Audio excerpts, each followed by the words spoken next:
La Guerra de los Mundos capítulo 9. Comienza la lucha. El sábado ha quedado grabado en mi memoria como un día de incertidumbre. Fue también una jornada calurosa y pesada y el termómetro fluctuó constantemente. Yo había dormido poco, aunque mi esposa logró descansar bien. Por la mañana me levanté muy temprano. Salí al jardín antes de desayunar y me quedé escuchando, pero del lado del campo comunal no se oía nada más que el canto de una alondra. El lechero llegó como de costumbre. Oí el estrépito de su carro y fui hacia la puerta lateral para pedirle las últimas noticias. Me informó que durante la noche los marcianos habían sido rodeados por las tropas y que se esperaban cañones. En ese momento oí algo que me tranquilizó. Era el tren que iba hacia Woking. No los van a matar si pueden evitarlo, dijo el lechero. Vi a mi vecino que estaba trabajando en su jardín y charlé con él durante un rato. Después fui a desayunar. Aquella mañana no ocurrió nada excepcional. Mi vecino opinaba que las tropas podrían capturar o destruir a los marcianos durante el transcurso del día. Es una pena que no quieran tratos con nosotros, observó. Sería interesante saber cómo viven en otro planeta. Quizá aprenderíamos algunas cosas. Acercóse a la cerca y me dio un puñado de fresas.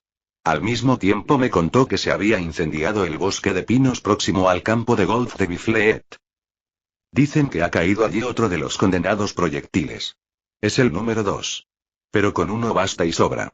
Esto le costará mucho dinero a las compañías de seguros. Rió jovialmente al decir esto y agregó que el bosque estaba todavía en llamas. El terreno estará muy caliente durante varios días debido a las agujas de pino, agregó. Se puso serio, y luego dijo, pobre Ogilvy. Después del desayuno decidí ir hasta el campo comunal. Bajo el puente ferroviario encontré a un grupo de soldados del cuerpo de zapadores, que lucían gorros pequeños, sucias chaquetillas rojas, camisas azules, pantalones oscuros y botas de media caña. Me dijeron que no se permitía pasar al otro lado del canal, y al mirar hacia el puente vi a uno de los soldados del regimiento de Cardigan que montaba allí la guardia. Durante un rato estuve conversando con estos hombres y les conté que la noche anterior había visto a los marcianos. Ellos tenían ideas muy vagas acerca de los visitantes, de modo que me interrogaron con vivo interés. Dijeron que ignoraban quién había autorizado la movilización de las tropas. Opinaban que se había producido una disputa al respecto en los guardias montados.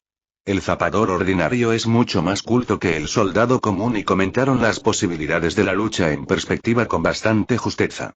Les describí el rayo calórico y comenzaron a discutir entre ellos.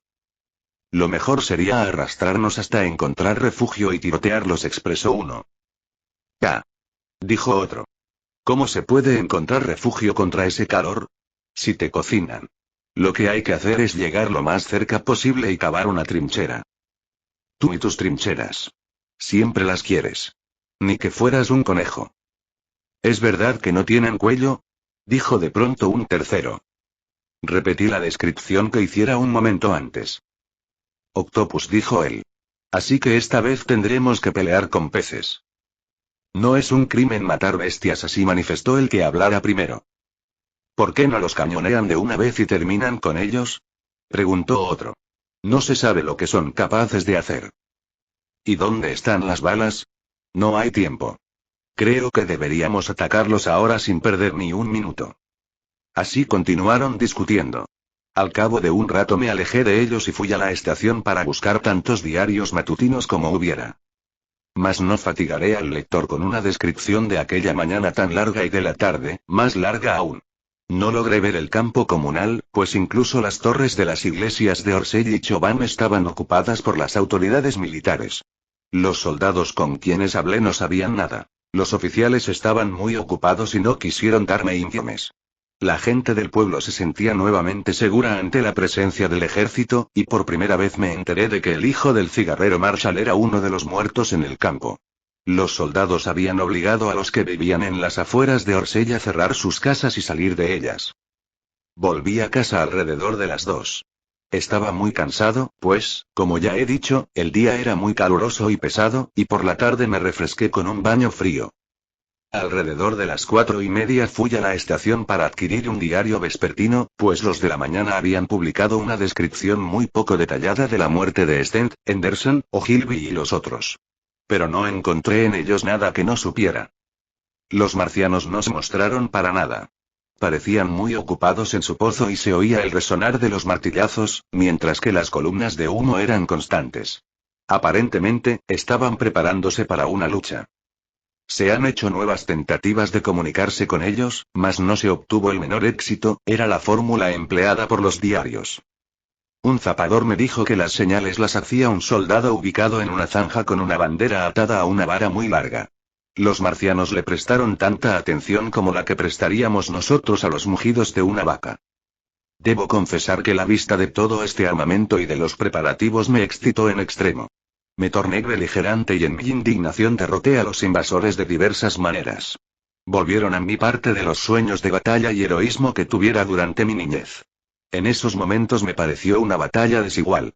Los marcianos daban la impresión de encontrarse totalmente indefensos en su pozo. Alrededor de las 3 comenzaron a oírse las detonaciones de un camión que estaba en Chertsey o Adlestone.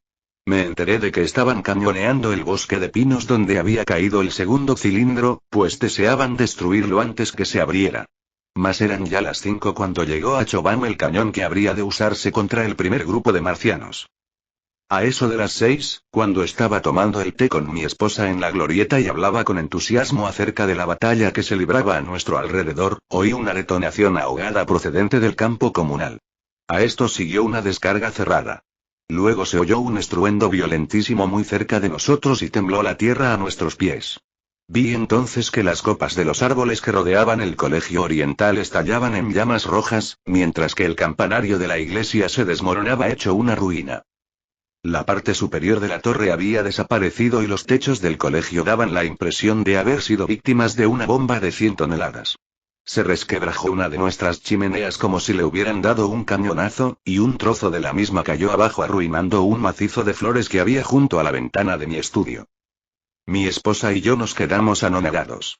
Después me hice cargo de que la cumbre de Maybury Hill debía estar al alcance del rayo calórico ahora que no estaba el edificio del colegio en su camino. Al comprender esto tomé a mi esposa del brazo y sin la menor ceremonia la llevé al camino. Después llamé a la criada, diciéndole que yo mismo iría arriba a buscar el cofre que tanto pedía. No podemos quedarnos aquí, exclamé, y en ese mismo momento se reanudaron los disparos en el campo comunal. ¿Pero dónde podemos ir?, preguntó mi esposa llena de terror. Por un instante estuve perplejo. Luego recordé a nuestros primos de Leateread. Leateread. Grité por sobre el tronar lejano del cañón. Ella miró hacia la parte inferior de la cuesta. La gente salía de sus casas para ver qué pasaba. ¿Y cómo vamos a llegar a Leateread?, preguntó. Colina abajo vi a un grupo de húsares que pasaba por debajo del puente ferroviario. 3 galoparon por los portales abiertos del Colegio Oriente. Otros 2 desmontaron para correr de casa en casa. El sol que brillaba a través de las columnas de humo que se alzaban sobre los árboles parecía de color rojo sangre e iluminaba todo con una luz extraña. Quédate aquí, dije a mi esposa. Por ahora estarás a salvo. Partí enseguida hacia el Perro Manchado, pues sabía que el posadero tenía un coche y un caballo. Eché a correr al darme cuenta de que en un momento comenzarían a trasladarse todos los que se hallaran en ese lado de la colina. Hallé al hombre en su granero y vi que no se había hecho cargo de lo que pasaba detrás de su casa. Con él estaba otro hombre, que me daba la espalda. Tendrá que darme 1 libra, decía el posadero. Y yo no tengo a nadie que lo lleve. Yo le daré 2, dije por encima del hombro del desconocido. ¿A cambio de qué? Y lo traeré de vuelta para medianoche, agregué. Caramba, exclamó el posadero. ¿Qué apuro tiene? Estoy vendiendo mi cerdo. 2 libras y me lo trae de vuelta. ¿Qué pasa aquí? Le expliqué apresuradamente que debía irme de mi casa y así obtuve el vehículo en alquiler. En ese momento no me pareció tan importante que el posadero se fuera de la suya. Me aseguré de que me diera el coche sin más demora, y dejándolo a cargo de mi esposa y de la criada, corrí al interior de la casa para empacar algunos objetos de valor que teníamos. Las hayas de la zona comenzaron a arder mientras me ocupaba yo de esto y las cercanas del camino quedaron iluminadas por una luz rojiza. Uno de los húsares llegó entonces a la casa para advertirnos que nos fuéramos. Estaba por seguir su camino cuando salí yo con mis tesoros envueltos en un mantel. ¿Qué novedades hay?, le grité. Se volvió entonces para contestarme algo respecto a que salen de una cosa que parece la tapa de una fuente, y continuó su camino hacia la puerta de la casa situada en la cima. Una nube de humo negro que cruzó el camino lo ocultó por un instante. Yo corrí hasta la puerta de mi vecino y llamé para convencerme de lo que ya sabía. Él y su esposa habían partido para Londres, cerrando la casa hasta su vuelta. Volví a entrar para buscar el cofre de la criada, lo cargué en la parte trasera del coche y salté luego al pescante. Un momento más tarde dejábamos atrás el humo y el desorden y descendíamos por la ladera opuesta de Maybury Hill en dirección a Old Walden. Frente a nosotros se veía el paisaje tranquilo e iluminado por el sol. A ambos lados estaba la campiña sembrada de trigo y la hostería Maybury con su cartel sobre la puerta. En la parte inferior de la cuesta me volví para mirar lo que dejábamos atrás. Espesas columnas de humo y llamas se alzaban en el aire tranquilo proyectando sombras oscuras sobre los árboles del este. El humo se extendía ya hacia el este y el oeste. El camino estaba salpicado de gente que corría hacia nosotros. Y muy levemente oímos el repiqueteo de las ametralladoras, que al final callaron. También nos llegaron las detonaciones intermitentes de los fusiles. Al parecer, los marcianos incendiaban todo lo que había dentro del alcance del rayo calórico. No soy muy experto en guiar caballos y tuve que prestar atención al camino. Cuando volví a mirar hacia atrás, la segunda colina había ocultado ya el humo negro. Castigué al equino con el látigo y aflojé las riendas hasta que Woking y Sent quedaron entre nosotros y el campo de batalla. Entre ambas poblaciones alcancé y pasé al doctor. Capítulo 10. Durante la tormenta. Leateread está a unas 12 millas de Maybury Hill. El aroma del heno predominaba en el aire cuando llegamos a las praderas de más allá de Pirford, y en los setos de ambos lados del camino veíanse multitudes de rosas silvestres. Los disparos, que empezaban mientras salíamos de Maybury Hill, cesaron tan bruscamente como se iniciaron y la noche estaba ahora tranquila y silenciosa. Llegamos a Leateread alrededor de las 9 y el caballo descansó una hora mientras cenaba yo con mis primos y les recomendaba el cuidado de mi esposa. Ella guardó silencio durante el viaje y la vi preocupada y llena de aprensión. Traté de tranquilizarla diciéndole que los marcianos estaban condenados a quedarse en el pozo a causa de su pesadez y que lo más que podían hacer era arrastrarse apenas unos metros fuera del agujero. Pero ella me contestó con monosílabos. De no haber sido por la promesa que hiciera al posadero, creo que me habría obligado a quedarme aquella noche con ella. Ojalá lo hubiera hecho. Recuerdo que estaba muy pálida cuando nos separamos. Por mi parte, todo ese día había estado bajo los efectos de una gran excitación. Me dominaba algo muy semejante a la fiebre de la guerra, que ocasionalmente hace presa de algunas comunidades civilizadas, y en mi fuero interno no lamentaba mucho tener que volver a Maybury aquella noche. Hasta temí que los últimos disparos significaran la exterminación de los invasores. Solo puedo expresar mi estado de ánimo diciendo que deseaba participar del momento triunfal. Eran casi las 11 cuando inicié el regreso. La noche se tornó muy oscura para mí, que salía de una casa iluminada, y el calor reinante era opresivo. En lo alto pasaban raudas las nubes, aunque ni un soplo de brisa agitaba los setos a nuestro alrededor. El criado de mis primos encendió las lámparas del coche. Por suerte conocía yo muy bien el camino. Mi esposa quedóse a la luz de la puerta y me observó hasta que subí al carruaje. Después giró sobre sus talones y entró, dejando allí a mis primos, que me desearon buen viaje. Al principio me sentí algo deprimido al pensar en los temores de mi esposa. Pero muy pronto me puse a pensar en los marcianos. En aquel entonces ignoraba yo la marcha de la contienda de aquella noche. Ni siquiera conocía las circunstancias que habían precipitado el conflicto. Al cruzar por Okambi en el horizonte occidental un resplandor rojo sangre, que al acercarme más se fue extendiendo por el cielo. Las nubes de la tormenta que se avecinaba se mezclaron entonces con las masas de humo negro y rojo. Ripley Street estaba desierto, y salvo una que otra ventana iluminada, la aldea no daba señales de vida. No obstante, a duras penas evité un accidente en la esquina del camino de Pirford, donde se hallaba reunido un grupo de personas que me daba la espalda. No me dijeron nada al pasar yo. No sé lo que sabían respecto a los acontecimientos del momento e ignoro si en esas casas silenciosas frente a las que pasé se hallaban los ocupantes durmiendo tranquilamente o se habían ido todos para presenciar los terrores de la noche. Desde Ripley hasta que pasé por Pirford estuve en el valle del Wey y desde allí no pude ver el resplandor rojizo. Al ascender la colina que hay más allá de la iglesia de Pirford, el resplandor estuvo de nuevo a mi vista y los árboles de mi alrededor temblaban con los primeros soplos de viento que traía la tormenta. Después oí dar las 12 en el campanario del templo, que dejaba atrás, y luego avisté los contornos de Maybury, con sus árboles y techos recortándose claramente contra el fondo rojo del cielo. En el momento mismo en que veía esto, un resplandor verdoso iluminó el camino, poniendo de relieve el bosque que se extendía hacia Adlestone. Sentí un tirón de las riendas y vi entonces que las nubes se habían apartado para dejar paso a un destello de fuego verdoso, que iluminó vivamente el cielo y los campos a mi izquierda. Era la tercera estrella que caía. Inmediatamente después se iniciaron los primeros relámpagos de la tormenta y el trueno comenzó a hacerse oír desde lo alto. El caballo mordió el freno y echó a correr como enloquecido.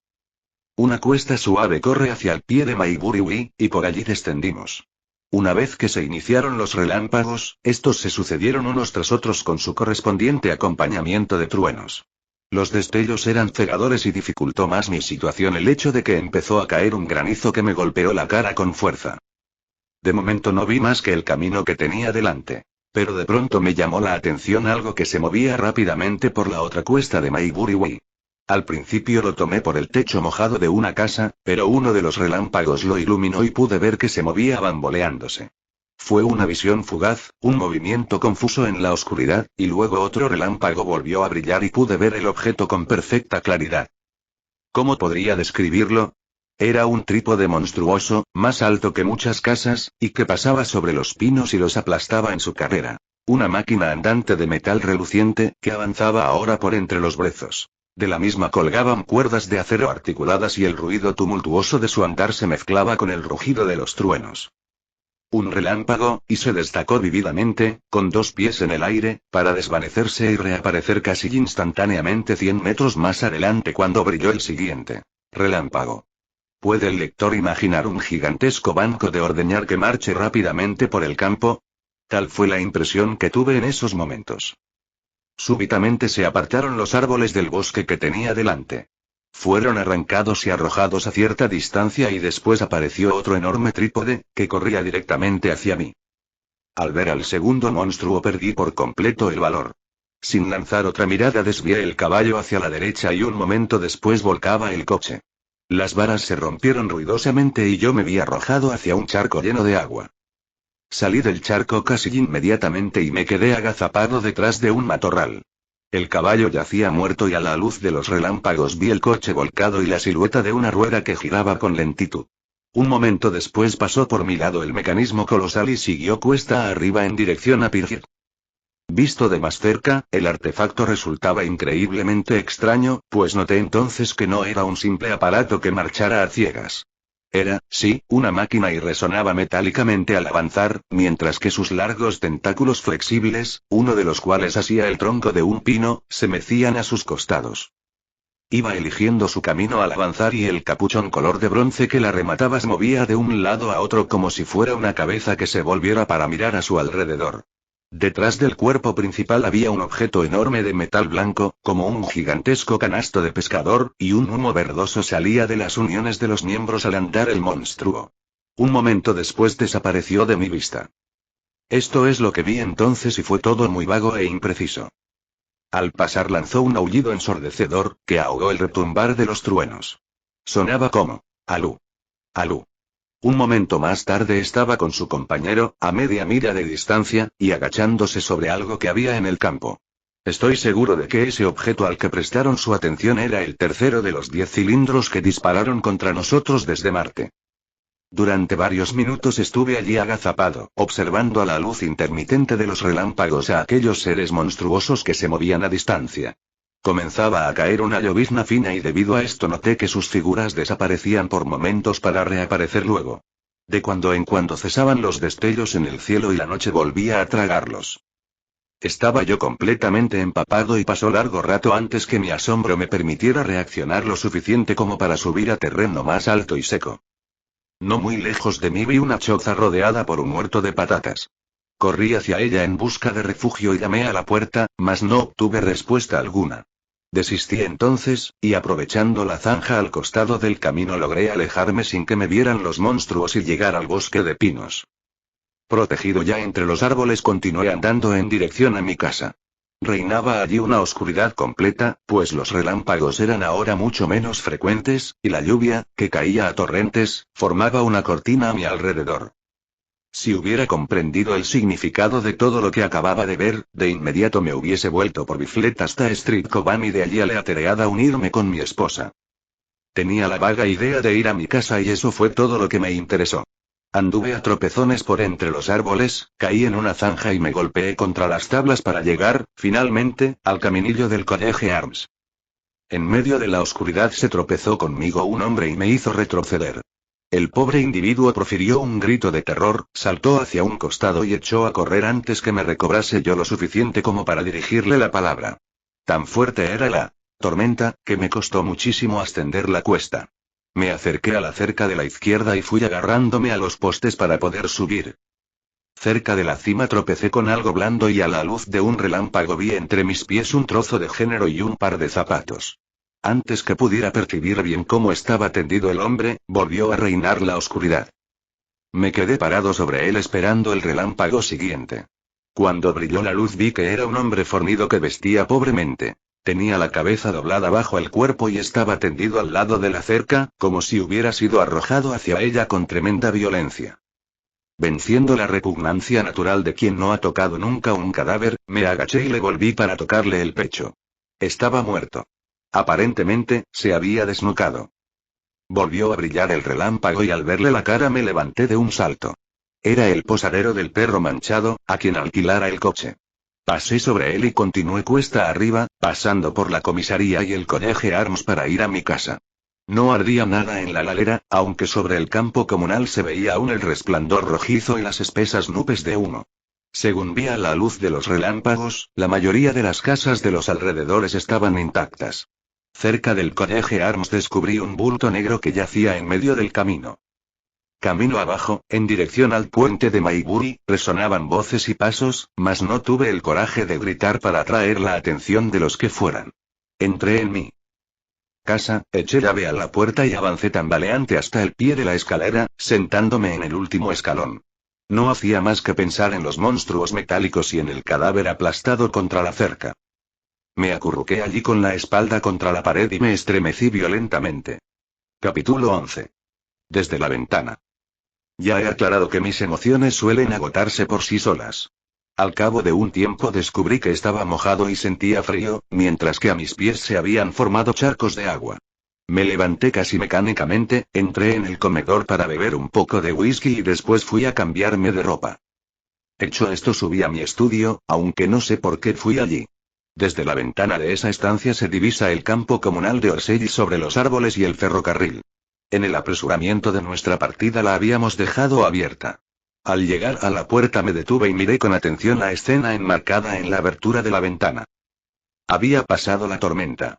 No existían ya las torres del Colegio Oriental ni los pinos de su alrededor, y muy lejos, iluminado por un vívido resplandor rojizo, se veía perfectamente el campo que rodeaba los arenales.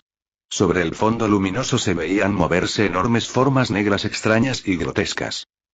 Parecía, en verdad, como si toda la región de aquel lado estuviera quemándose y las llamas se agitaban con las ráfagas de viento y proyectaban sus luces sobre las nubes. De cuando en cuando pasaba frente a la ventana una columna de humo, que ocultaba a los marcianos. No pude ver lo que hacían ni divisarlos a ellos con claridad, como tampoco me fue posible reconocer los objetos negros con que trabajaban. Cerré la puerta con suavidad y avancé hacia la ventana. Al hacer esto se amplió mi campo visual hasta que por un lado pude percibir las casas de Woking, y del otro, los bosques ennegrecidos de Bifleet.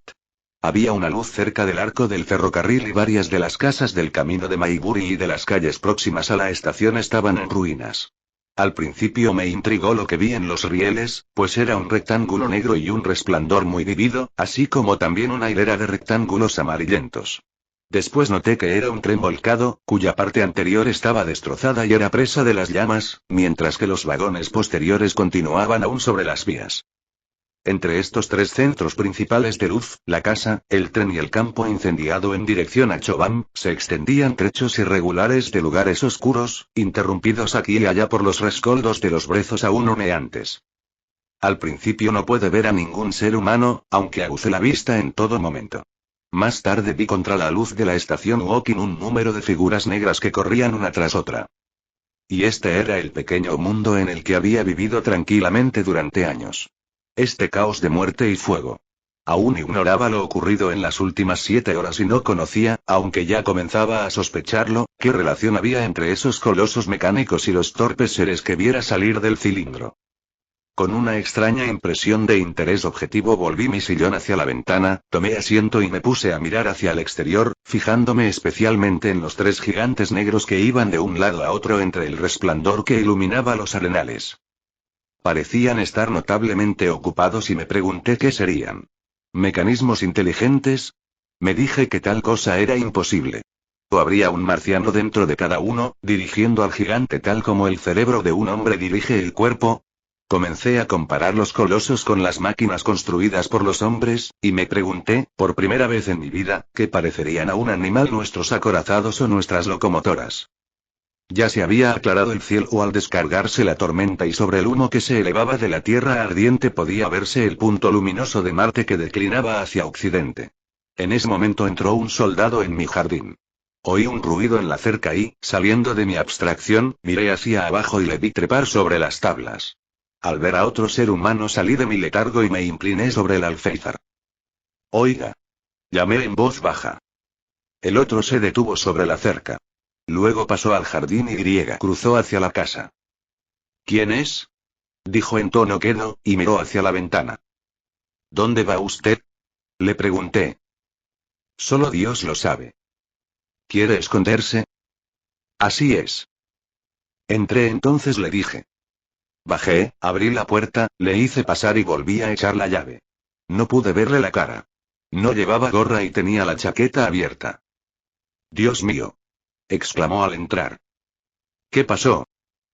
Pregúnteme qué es lo que no pasó, dijo, y vi en la penumbra que hacía un gesto de desesperación.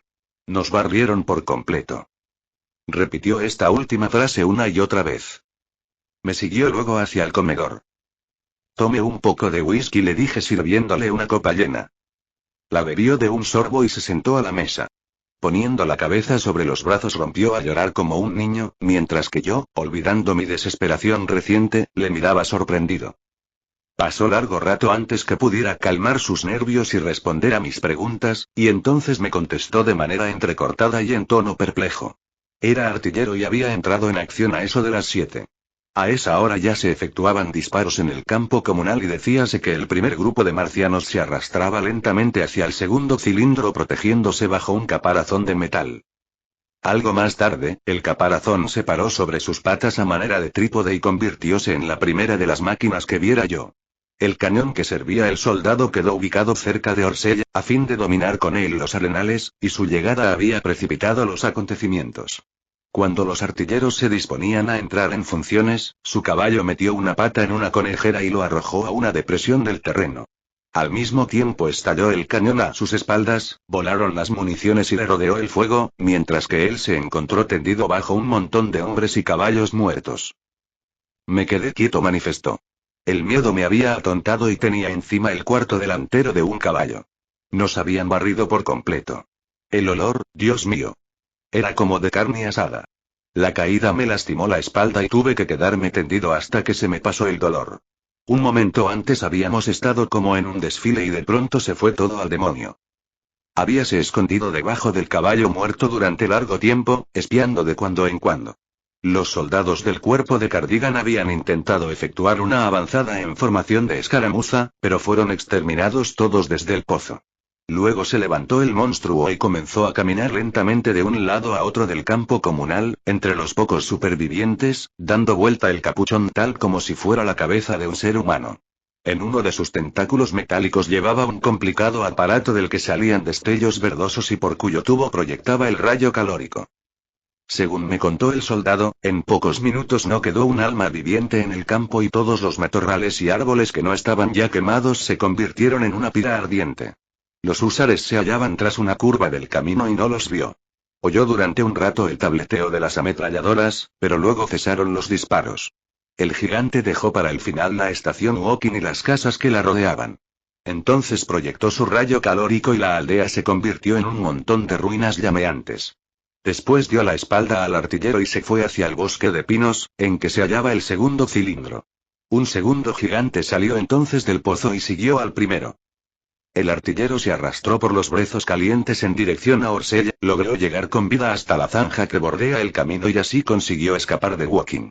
Me explicó que allí quedaban algunos hombres con vida, muchos de ellos con quemaduras y todos aterrorizados. El fuego le obligó a dar un rodeo y tuvo que esconderse entre los restos recalentados de una pared al volver uno de los marcianos.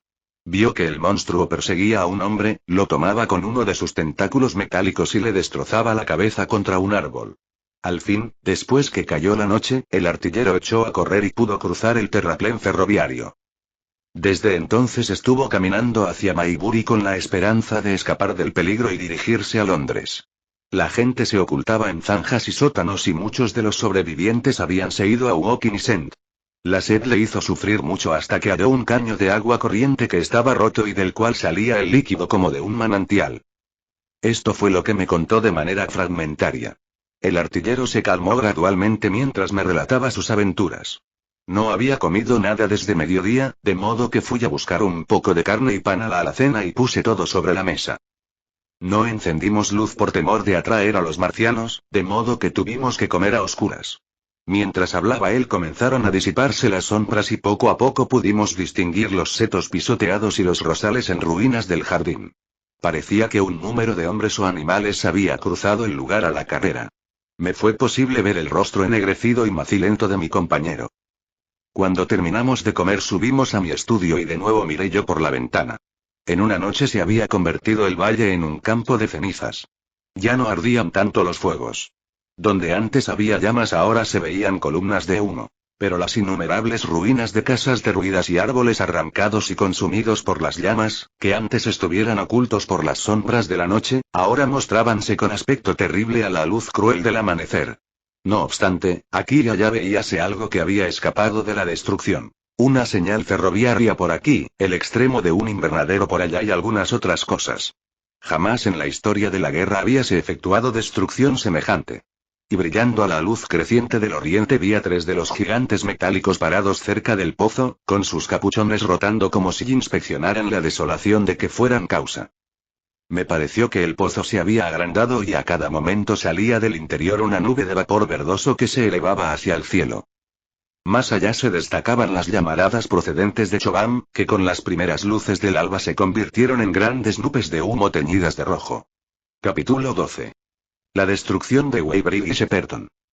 Al acrecentarse la luz del día nos alejamos de la ventana, desde la que habíamos observado a los marcianos, y descendimos a la planta baja. El artillero concordó conmigo que no era conveniente permanecer en la casa.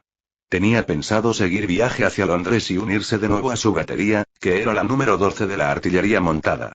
Por mi parte, yo me proponía regresar de inmediato a Leatheread, y tanto me había impresionado el poder destructivo de los marcianos, que decidí llevar a mi esposa a Newhaven y salir con ella del país. Ya me daba cuenta de que la región cercana a Londres debía ser por fuerza el escenario de una guerra desastrosa antes que se pudiera terminar con los monstruos. Pero entre nosotros y Leatheread se hallaba el tercer cilindro con los gigantes que lo guardaban. De haber estado solo creo que hubiera corrido el riesgo de cruzar por allí. Pero el artillero me disuadió. No estaría bien que dejara viuda a su esposa, me dijo. Al fin accedí a ir con él por entre los bosques hasta Street Chobham, donde nos separaríamos. Desde allí trataría yo de dar un rodeo por Epsom hasta llegar a Leatheread. Debí haber partido enseguida. Pero mi compañero era hombre ducho en esas cosas y me hizo buscar un frasco, que llenó de whisky. Después nos llenamos los bolsillos con bizcochos y trozos de carne. Salimos al fin de la casa y corrimos lo más rápidamente posible por el camino por el que viniera yo durante la noche. Las casas parecían abandonadas. En el camino vimos un grupo de 3 cadáveres carbonizados por el rayo calórico y aquí y allá encontramos cosas que había dejado caer la gente en su huida. Un reloj, una chinela, una cuchara de plata y otros objetos por el estilo. En la esquina del correo había un carrito con una rueda rota y cargado de cajas y muebles. Entre los restos descubrimos una caja para guardar dinero que había sido forzada. Excepción hecha del orfanato, que todavía estaba quemándose, ninguna de las casas había sufrido mucho en esa parte. El rayo calórico había tocado la parte superior de las chimeneas y pasado de largo. Pero, salvo nosotros, no parecía haber un alma viviente en Maybury. La mayoría de los habitantes habían huido o estaban ocultos. Descendimos por el sendero, pasando junto al cuerpo del hombre vestido de negro y empapado ahora a causa de la lluvia de la noche. Al fin entramos en el bosque al pie de la cuesta. Por allí avanzamos hasta el ferrocarril sin encontrar a nadie. El bosque del otro lado de los rieles estaba en ruinas. La mayoría de los árboles habían caído, aunque aún quedaban algunos que elevaban hacia el cielo sus troncos desnudos y ennegrecidos. Por nuestro lado, el fuego no había hecho más que chamuscar los árboles más próximos sin extenderse mucho. En un sitio vimos que los leñadores habían estado trabajando el sábado. En un claro había troncos aserrados formando pilas, así como también una sierra con su máquina de vapor. No muy lejos se veía una choza improvisada. No soplaba viento aquella mañana y reinaba un silencio extraordinario. Hasta los pájaros callaban, y nosotros, al avanzar, hablábamos en voz muy baja, mirando a cada momento sobre nuestros hombros. Una o dos veces nos detuvimos para escuchar. Al cabo de un tiempo nos acercamos al camino y oímos ruido de cascos. Vimos entonces por entre los árboles a 3 soldados de caballería que cabalgaban lentamente hacia Woking. Los llamamos y se detuvieron para esperarnos. Eran un teniente y 2 reclutas del 8º de húsares, que llevaban un heliógrafo. «Son ustedes los primeros hombres que vemos por aquí esta mañana», expresó el teniente. «¿Qué pasa?» Su voz y su expresión denotaban entusiasmo. Los 2 soldados miraban con curiosidad. El artillero saltó al camino y se cuadró militarmente. «Anoche quedó destruido nuestro cañón, señor. Yo me estuve ocultando y ahora iba en busca de mi batería. Creo que avistará a los marcianos a media milla de aquí». «¿Qué aspecto tienen?», inquirió el teniente. «Son gigantes con armaduras, señor. Miden 30 metros. Tienen 3 patas y un cuerpo como de aluminio, con una gran cabeza cubierta por una especie de capuchón». «Vamos, vamos», exclamó el oficial. «¡Qué tontería!». «Ya verá usted, señor. Llevan una caja que dispara fuego y mata a todo el mundo». «¿Un arma de fuego?». «No, señor», repuso el artillero, y describió vívidamente el rayo calórico. El teniente le interrumpió en mitad de su explicación y me dirigió una mirada. Yo me hallaba todavía a un costado del camino. «¿Lo vio usted?», me preguntó el oficial. «Es la verdad», contesté. «Bien, supongo que también tendré que verlo yo», volvióse hacia el artillero. «Nosotros tenemos orden de hacer salir a la gente de sus casas. Siga usted su camino y preséntese al brigadier general Marvin. Dígale a él todo lo que sabe. Está en Weybridge. ¿Conoce el camino?». «Lo conozco yo», intervine. Él volvió de nuevo su caballo hacia el sur. «¿Media milla dijo?», preguntó. Más o menos le indiqué hacia el sur con la mano. Él me dio las gracias, partió con sus soldados y no volvimos a verlos más. Algo más adelante nos encontramos en el camino con un grupo de 3 mujeres y 2 niños, que estaban desocupando una casucha. Habíanse provisto de un carrito de mano y lo cargaban con toda clase de atados y muebles viejos. Estaban demasiado atareados para dirigirnos la palabra cuando pasamos. Cerca de la estación Bifleet salimos de entre los pinos y vimos que reinaba la calma en la campiña. Estábamos muy lejos del alcance del rayo calórico, y de no haber sido por las casas abandonadas y el grupo de soldados de pie en el puente ferroviario, el día nos habría parecido corno cualquier otro domingo. Varios carros avanzaban rechinantes por el camino de Arlestone, y de pronto vimos por un portón que daba a un campo 6 cañones de 12 libras situados a igual distancia uno de otro y apuntando hacia Woking. Los artilleros estaban esperando junto a los cañones y los carros de municiones se hallaban a poca distancia de ellos. «Así me gusta», dije. «Por lo menos, harán blanco una vez». El artillero se paró un momento junto al portón. «Seguiré viaje», dijo. Más adelante, en camino hacia Weybridge y al otro lado del puente, había un número de reclutas que estaban haciendo un largo terraplén, tras del cual vimos más cañones. «Arcos y flechas contra el rayo», comentó el artillero. «Todavía no he visto ese rayo de fuego». Los oficiales que no estaban ocupados miraban hacia el sur con atención y los soldados interrumpían a veces su labor para mirar en la misma dirección. En Bifleet reinaba el mayor desorden. La gente empacaba sus efectos, y una veintena de húsares, algunos desmontados y otros a caballo, llamaban a las puertas para advertir a todos que desocuparan sus casas. En la calle de la villa estaban cargando 3 o 4 carretones del gobierno y un viejo ómnibus, así como también otros vehículos. Había mucha gente y la mayor parte vestía sus ropas domingueras. A los soldados les costaba mucho hacerles comprender la gravedad de la situación. Vimos a un anciano con una enorme caja y una veintena o más de tiestos de orquídeas. El viejo reñía al cabo que se negaba a cargar sus tesoros. Yo me detuve y le tomé del brazo. ¿Sabe lo que hay allá? Le dije indicando hacia los pinos que ocultaban a los marcianos. ¿Eh? Exclamó volviéndose. Estaba explicando al cabo que estas flores son valiosas. La muerte. Le grité. Llega la muerte. La muerte. Y dejándole que lo entendiera, si le era posible, seguí tras del artillero. Al llegar a la esquina volví la cabeza. El soldado habíase apartado y el anciano seguía junto a sus orquídeas, mientras que miraba perplejo hacia los árboles. En Weybridge nadie pudo decirnos dónde estaba el cuartel general. En el pueblo reinaba la mayor confusión. Por todas partes se veían vehículos de lo más variados. Los habitantes del lugar empacaban sus cosas con la ayuda de la gente del río. Mientras tanto, el vicario celebraba una misa temprana y su campana se hacía oír a cada momento. El artillero y yo nos sentamos junto a la fuente y comimos lo que llevábamos encima.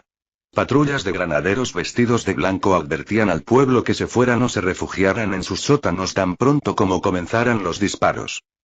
Al cruzar el puente ferroviario vimos que se había reunido gran cantidad de personas en la estación y sus alrededores y el andén estaba atestado de cajas y paquetes. Creo que se había detenido el tránsito ordinario de trenes para dar paso a las tropas y cañones de Chertsey. Después me enteré que se libró una verdadera batalla para conseguir entrar en los trenes especiales que salieron algo más tarde. Nos quedamos en Weybridge hasta el mediodía y a esa hora nos encontramos en el lugar próximo a Shepperton Lock, donde se unen el Wey y el Támesis. Parte del tiempo lo pasamos ayudando a 2 ancianas a cargar un carro de mano. La desembocadura del Wey es triple y en ese punto se pueden alquilar embarcaciones. Además, había un transbordador al otro lado del río.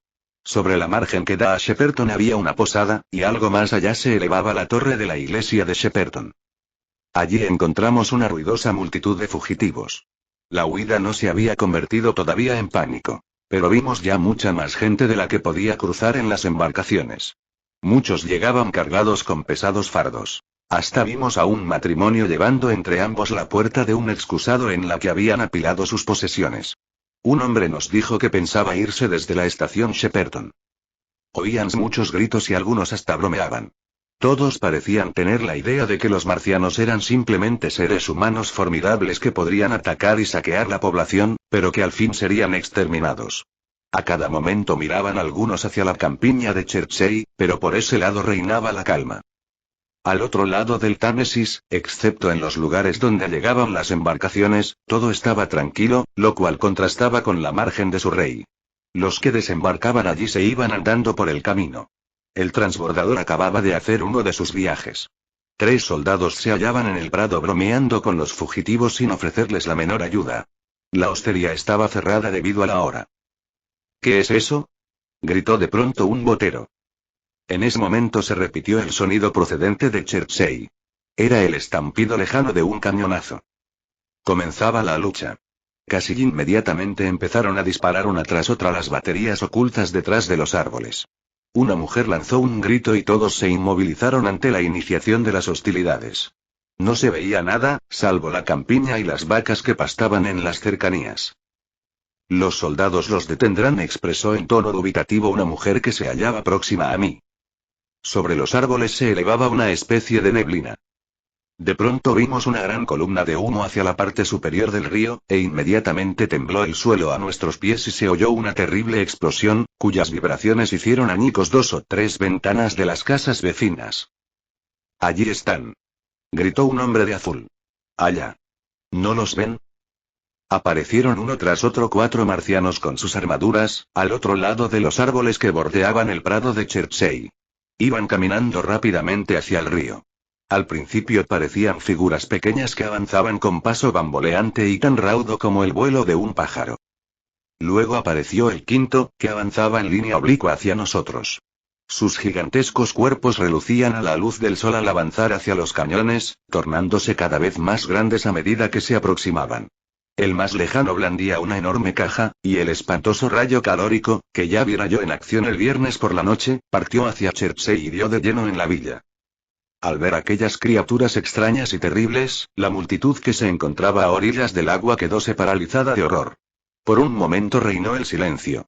Después se oyó un ronco murmullo y un movimiento de pies, así como un chapoteo en el agua. Un hombre, demasiado asustado para soltar el bulto que llevaba, se volvió y me hizo temblar al golpearme con su carga. Una mujer me dio un empellón y pasó corriendo por mi lado. Yo también me volví con todos, mas no era tan grande mi terror como para impedirme pensar. Tenía en cuenta el mortífero rayo calórico. La solución era meterse bajo el agua. Al agua. Grité sin que me prestaran atención. Me volví de nuevo y eché a correr hacia el marciano que se aproximaba y me arrojé al agua. Otros hicieron lo mismo. Todo el pasaje de una embarcación que volvía saltó hacia nosotros cuando pasé yo corriendo. Las piedras a mis pies eran muy resbaladizas y el río estaba tan bajo que corrí por espacio de 6 metros sin hundirme más que hasta la cintura.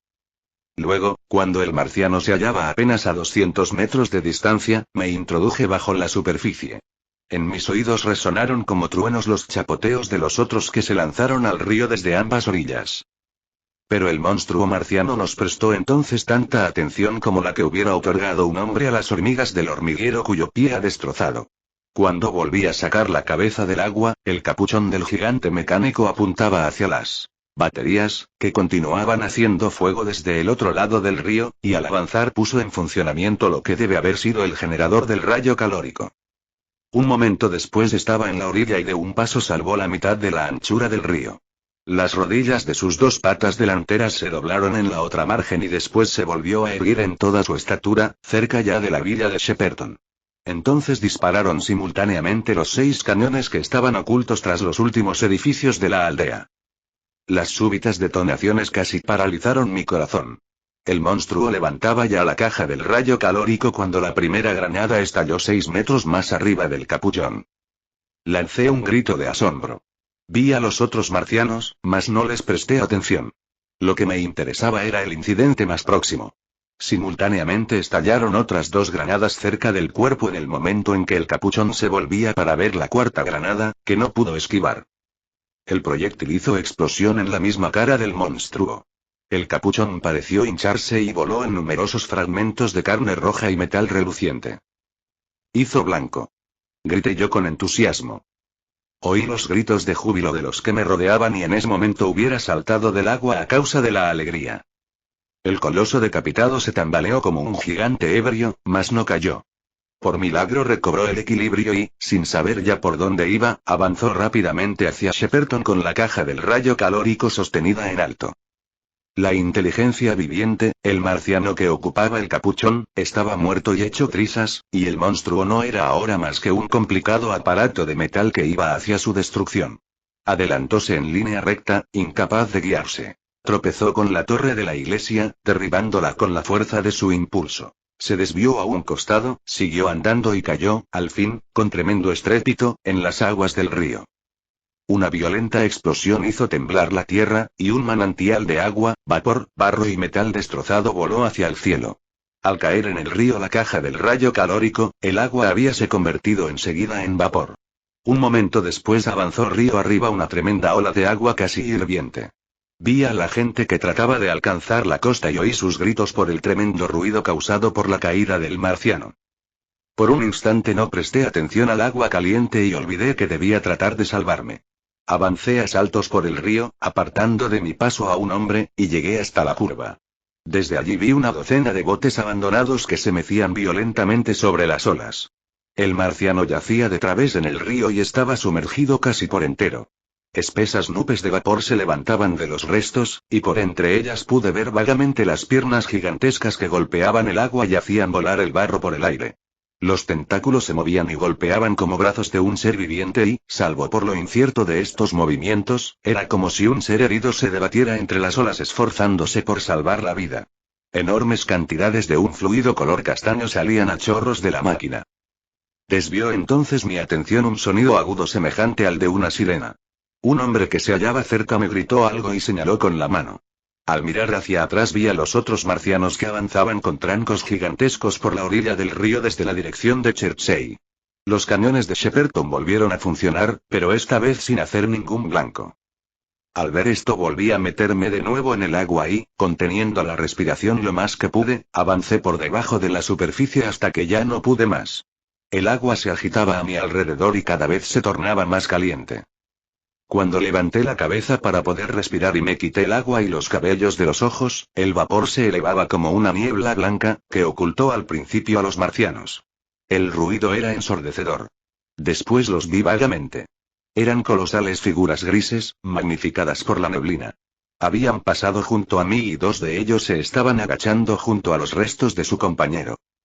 El tercero y el cuarto se hallaban parados junto a ellos en el agua, uno a 200 metros de donde estaba yo, y el otro, hacia la Leam. Levantaban los generadores del rayo calórico y barrían con él los alrededores.